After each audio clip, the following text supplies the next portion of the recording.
Today, Trump made good on a campaign promise fulfilling a longtime Republican priority, signing an executive order to dismantle the Federal Department of Education, which is already one of the smallest cabinet-level departments. Trump can't just unilaterally close it.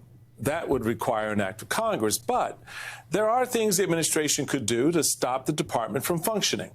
Residents, educators, teachers from across the country aren't taking the move lying down. They're hurting kids. And that's just untenable.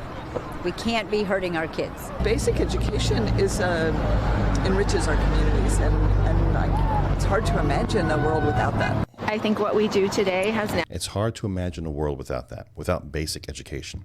Is that what the Department of Education does? Is that what it does?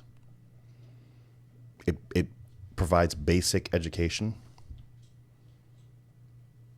No, that's not what it does. It's not what it does. So it's a disingenuous argument. The Department of Education was founded, I believe, in 1979. It is massively overbloated. And what does it do? It centralizes education, if you want to call it that, in Washington, D.C. So what did we do all those years we didn't have it? I guess we weren't educated. We weren't educated as a society. No, we just took a lot of the bloat. It went directly to states. It's not necessary. I really hope we can get rid of it. But let's hear what else these people have to say. National implications, and I hope that we come out and show a strong message that education matters, that teachers' voices matter, and that we are going to show up and stand up for kids. Quivering voice. Joining me now is Randy Weingarten, president of the American Federation of Teachers, and Kevin Vick, president of the Colorado Education Association. Randy, you and I have been at a lot of tables talking education over many years, and we have not always seen eye to eye. And I will confess, back in my early days, I was very much in the early 80s, like, yeah, they just created this department. What do we need it for? But we are now 40 years into this relationship between our states and the federal government in this partnership. I'd just like you to take a moment. How's that 40 years gone? Anyone? Any takers? How's that 40 years gone? Do we think that we're just bathing in excellence right now from our schools? Is it going well? I don't know. You tell me. Let me know in the comments. I don't think it's going very well. And then once you dive down into the nitty-gritty and you see how many employees the Department of Education has in Washington, and you see the amount of money that it takes to just fund the organization itself, right? It's insane. I mean, if you wanted to say that, you keep an office open to hand out, to deal with the Pell Grants and stuff like that, that's fine. I would rather you not. I would just rather just be completely closed, completely demolished. It is an unnecessary.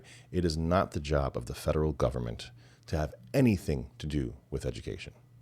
Anything. That's my opinion. That's where I stand. And I think that if you ever spoke to someone that was educated back in the 50s and 60s and hear how they talk and see how they write, I think it speaks for itself. To let folks know what this means, because there are two essential players here that I learned as lieutenant governor in looking at education in Maryland that are above all else: the teacher and the student. That's none of them are located in Washington, right? It's the relationship. It's not the administrators and the bureaucracy and all. At the end of the day, this boils down to how a teacher teaches and a student learns. If you could take a moment and just share some thoughts around what this moment means when you're thinking about teachers and students. Yeah, what does it mean? So first off, Michael, thank you. There's the practical, and then there's the symbolic. And I was thinking about that as I was waiting to get on, that you and I had lots of disagreements and disagreed about some things in terms of education and some ways of improving education. But the abandonment, and this is the first point I would make, of a new president, first time I think in the Republic, basically saying we are abandoning the federal role in education, That is what's so chilling here. The pragmatic and the practical are really important. So just so that we're aware, she's the head of the union, right? One of the big unions.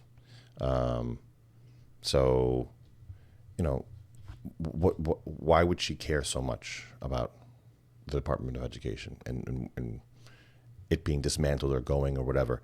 She has union members that pay her union dues. Most of them don't even have a choice, I'm assuming. And that's how they get their money. That's how they get paid, right? Is by levying the workers, bringing them all together, and then organizing, and then promoting higher wages and stuff like that. So what is her main incentive in having a Department of Education? There's probably many layers to that. Obviously, money is probably a big one, right? If if the federal government is shelling out money to different organizations and stuff like that, or but also, I mean, it just important too, because this is basically $1 out of every 9 is going to be taken from local schools, from a school district that is saying this is for a child, your summer school program, your after school program, the computers we buy, the welding equipment we buy for career tech ed, the OT or the PT, occupational therapist or speech therapist or physical therapist that a child with disabilities may get.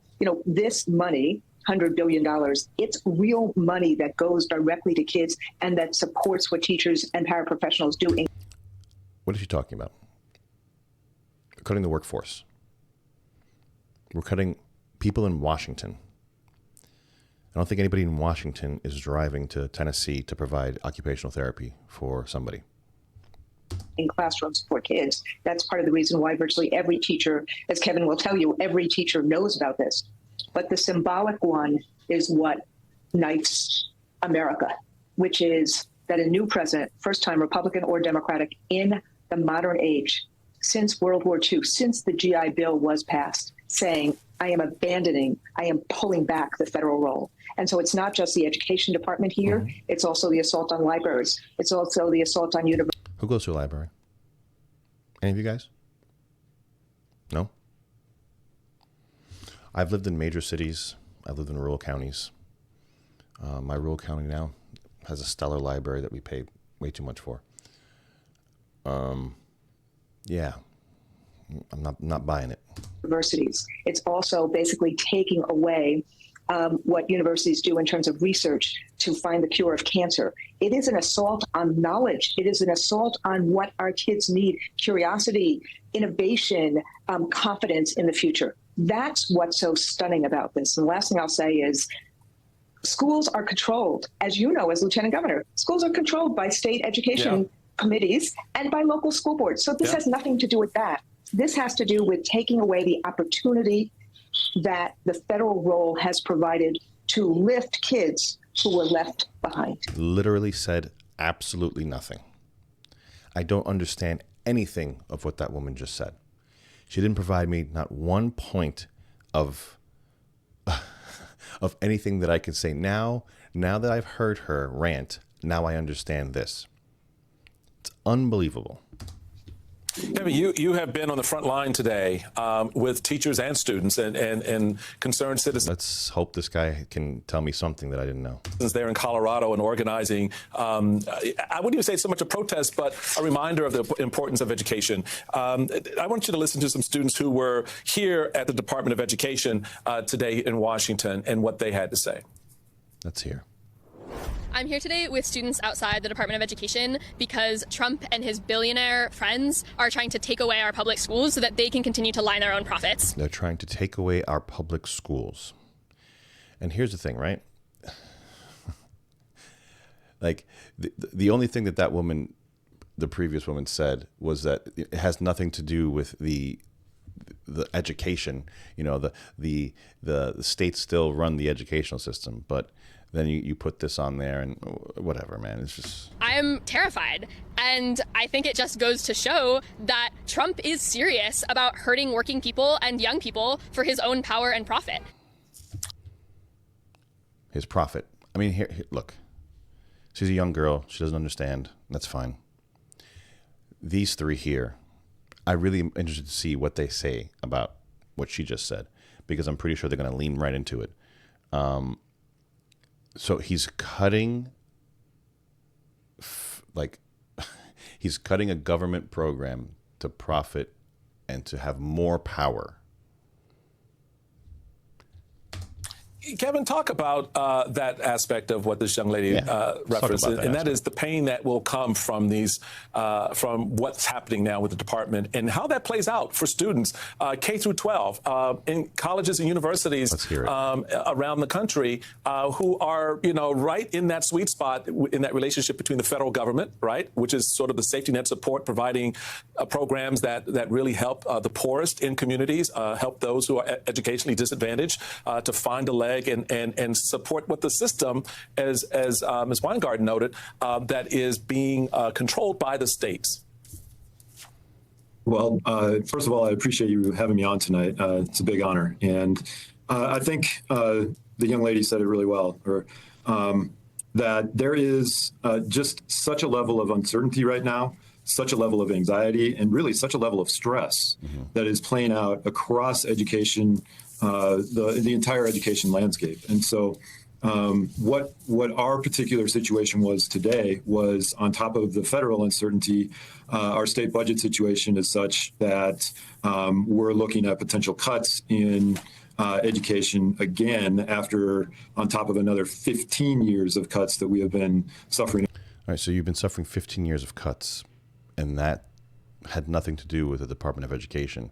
But now that the Department of Education is being cut, now you're going to have more cuts? Under here in Colorado. And so I think what we saw today was people deciding that they needed to take action, they needed their voices heard, and we had a huge turnout today. I would estimate around 10,000 educators, students, community members, all coming together to say what's happening is not right, and we have to find a better way. This is just so incredible. That was like an 8-minute segment. And oh my God, I literally did not get any information about anything, like nothing with any specificity as to what's going on. Like it's fucking amazing. Oh man. Guys, let me know what you think in the comments about, it's just craziness. But yeah, like I said earlier, it's a 40-year-old, monstrosity of a department that's unnecessary. We don't need it. It's schooling should be done at a local level. It was way better, when everyone was writing in cursive and shit like that. Not that we can't, teach kids how to use computers and stuff like that. It's not necessary to have, amazing penmanship like people did back in the day. But it'd be nice to speak properly. It'd be nice to have people that can speak, eloquently and read and do math and understand sciences. That's what we need. We don't need this massive building in the middle of D.C. To dictate and to hand out money and to do things of that nature. It's just it's a boondoggle. It's a complete waste of money. It centralizes power and authority. I can't stand it. Guys, thanks a lot for coming out. Give me a like, give me a share, give me a subscribe. We'll see you again real soon. Thank you.